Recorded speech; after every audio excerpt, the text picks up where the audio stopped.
కృష్ణా జలాల్లో రాష్ట్ర వాటా, సాగునీటి ప్రాజెక్టులు వంటి అంశాలపై తెలంగాణ అసెంబ్లీ సమావేశాలు వేడిగా జరిగే అవకాశం ఉంది. శాసనసభ భేటీ వేళ బీఆర్ఎస్ నేతల లక్ష్యంగా తెలంగాణ జాగృతి అధ్యక్షురాలు కవిత చేస్తున్న ఆరోపణలు పార్టీ ఇమేజ్ను డ్యామేజ్ చేస్తున్నాయన్న ఆందోళన పార్టీలో లేకపోలేదు. కాళేశ్వరం ప్రాజెక్టు, పాలమూరు రంగారెడ్డి ఎత్తిపోతల పథకంపై ఎమ్మెల్సీ చేసిన అభియోగాలు కాంగ్రెస్కు అస్త్రంగా మారి కారు పార్టీని ఎరకాటంలోకి నెడుతున్నాయా? కేసీఆర్ 10 ఏళ్ల పాలన అవినీతిమయమన్న కవిత కామెంట్స్తో బీఆర్ఎస్ నేతలు తలపట్టుకునే పరిస్థితి వచ్చిందా?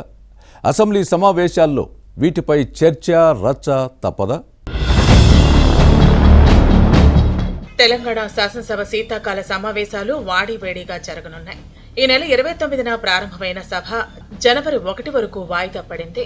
2న పునః ప్రారంభమయ్యే సభ జనవరి 5 వరకు జరుగుతుంది. ప్రతిపక్ష నేత బీఆర్ఎస్ అధ్యక్షుడు కేసీఆర్ ప్రారంభ రోజు సభకు ఇలా వచ్చి అలా వెళ్లిపోయారు. మిగిలిన రోజులు వస్తారో లేదో చెప్పలేని పరిస్థితి. ఈ సమావేశాల్లో జల వివాదాల అంశంపై ప్రధానంగా చర్చ జరగనుంది. పాలమూరు రంగారెడ్డి ఎత్తిపోతల ప్రాజెక్టుపై కేంద్ర రాష్ట్ర ప్రభుత్వాల విధానాలను ఎండగట్టాలని బీఆర్ఎస్ బాస్ కేసీఆర్ నిర్ణయించారు.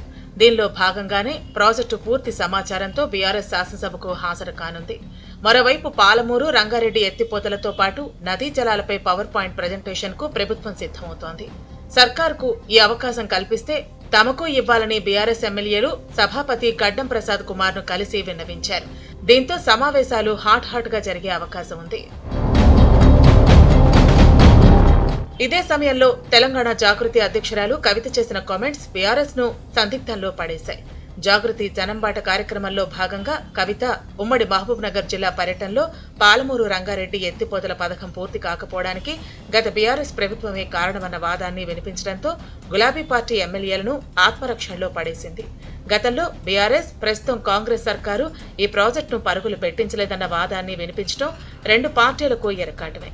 హస్తం పార్టీ శాసనసభ్యులు కవిత మాటలను పట్టుకుని కారు పార్టీ ఎమ్మెల్యేలను ఇబ్బంది పెట్టాలనుకుంటే బీఆర్ఎస్ కూడా ఈ ఎమ్మెల్సీ ఆరోపణలతోనే అధికార పార్టీని వేలెత్తి చూపే అవకాశం ఉంది. ఇదే సమయంలో వైసీపీ హయాంలో ఏపీ ప్రభుత్వం రాయలసీమ లిఫ్ట్ ఇరిగేషన్ నిర్మిస్తుంటే అప్పుడు బీఆర్ఎస్ ప్రభుత్వం ఎందుకు అడ్డుకోలేదని కవిత ప్రశ్నించడం పార్టీకి తలనొప్పిగా మారింది. ఈ ప్రాజెక్టుపై తెలంగాణ జాగృతి కోర్టుకు వెళ్లిన విషయాన్ని గుర్తు చేశారు.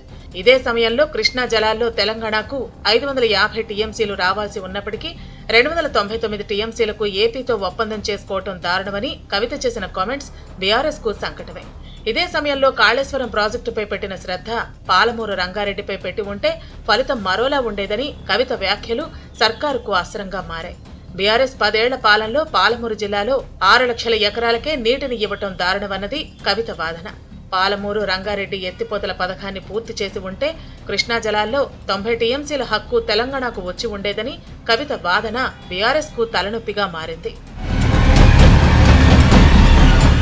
మరోవైపు బీఆర్ఎస్ మాజీ మంత్రి హరీష్ రావును సైతం కవిత టార్గెట్ చేశారు. ఈ నేత నిర్వాకంతోనే కల్వకుర్తి ఎత్తిపోతల్లో 3 మోటార్లే పనిచేస్తున్నాయన్నది ఎమ్మెల్సీ వాదన. పాలమూరు రంగారెడ్డితో పాటు ఎల్లూరు ఉపరితల పంప్ హౌజ్లను భూగర్భానికి మార్చడానికి హరీష్ రావే కారణమన్నది కవిత మాట. కాంట్రాక్టర్లతో హరీష్ రావు కుమ్మక్కయ్యారన్న కవిత ఆరోపణలు అసెంబ్లీలో ప్రకంపనలు సృష్టించే అవకాశం ఉంది. కేసీఆర్ పాలన అవినీతిమయమంటూ తెలంగాణ జాగృతి అధ్యక్షురాలు చేసిన ఆరోపణలు కాంగ్రెస్ కు అస్త్రంగా మారాయి. దీనికి సమాధానం చెప్పాలని హస్తం పార్టీ డిమాండ్ బీఆర్ఎస్ కు ఇబ్బందిగా మారుతోంది. కవిత ఆరోపణలను కాంగ్రెస్ అసెంబ్లీలో ప్రస్తావిస్తే ప్రధాన ప్రతిపక్షానికి తలనొప్పి తప్పదు.